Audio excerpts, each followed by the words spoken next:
Okay, so here's my tray, and I've got lots of colors here that I've picked out. And what I'm going to do is I'm just going to start putting drops of paint down. And you'll see it's hard to kind of see on the surface at first when there's not a whole lot of paint, but you'll see there's carrageenan in the water. So you do have to prep your water the night before. You can also use a blender and do it a little bit faster if you don't have 12 hours to wait. And you just start having fun. There's no color combination that doesn't look good. I haven't seen any yet. There's other techniques of using pipettes. You can use the acrylic pour paint. There's different ways of doing this. I find this just to be really simple. Everything's kind of all the guesswork recipes. It's all just kind of taken out of the equation, so you can just have fun.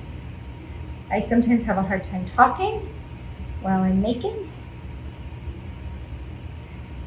but this is an activity that I have found to be really relaxing for children, adults.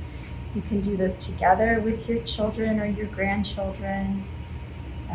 You can create other things than just paper. You can create things on fiber.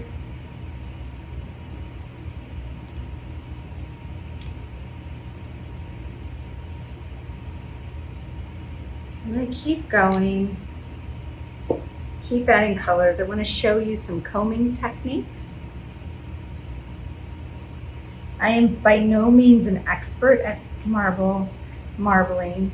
It's a very old technique. It's been used in Japanese culture for hundreds of years. It was used, became westernized to create pages for books during hundreds of years ago.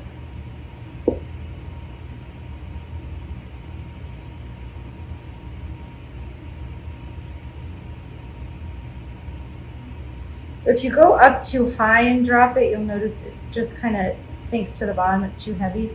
So if that's happening, you want to make sure you're kind of touching the surface.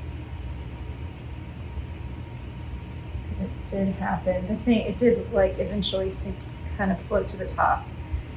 But if you are up too high, the weight just kind of plops it to the bottom. Some other colors here. Ooh, neon.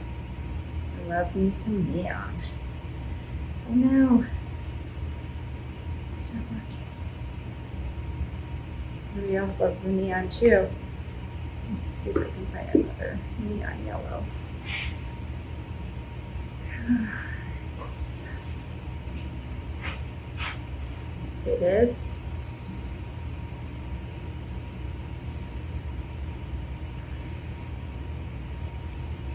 And kind of when it stops spreading, it could be that your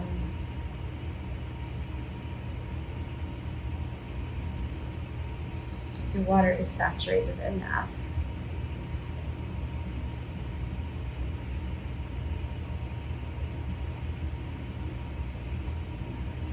And I actually am a big fan of how this looks. And I think it's called like pebble marbling. It's a lot of just circles and sort of organic shapes. I'm a big fan. I do want to show you sort of what you can do with, these are cones, and I've made these, and I show you how to make these just with scrap wood and some nails. And what you do is you can drag it through and start to get more of a marbling, or more of this marbling. You can go this way.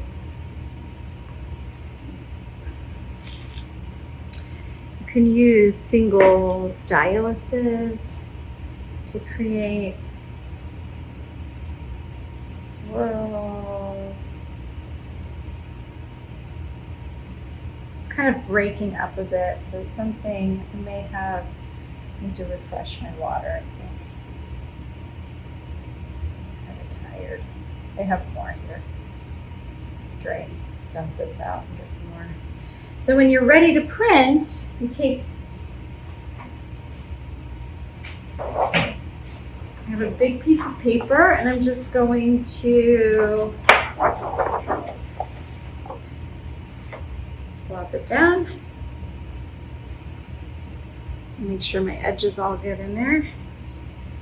And then there it is.